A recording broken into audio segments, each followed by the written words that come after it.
So, I mean, there are quite distinct groups. First one that stands out are university students. In particular, patients who have had a lot of symptoms of inattention and less behavioral symptoms, so they may have been missed during their school years.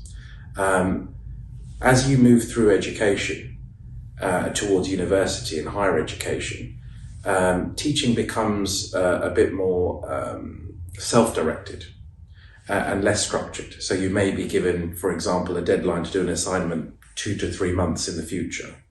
That can become quite problematic if you have ADHD, where procrastination and leaving assignments to the deadline becomes a real problem.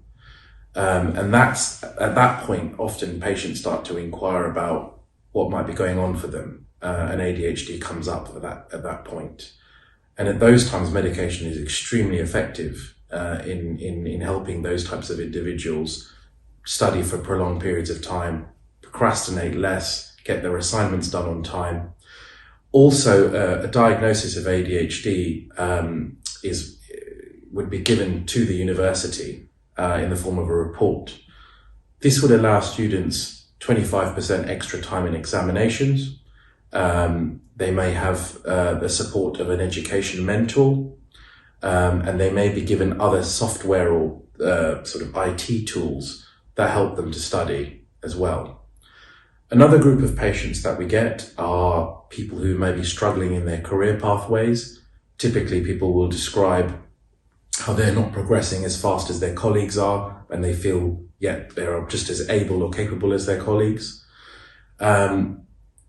These types of patients also benefit from medication, where they may comment on an improved attentiveness during meetings, for example. They feel less fidgety and restless.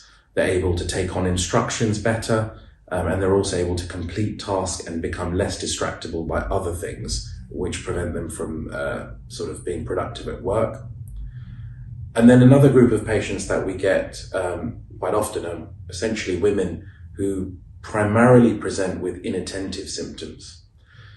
These are the people that were generally missed during childhood because they weren't causing a disruption in the classroom, and they were not picked up in their schooling years.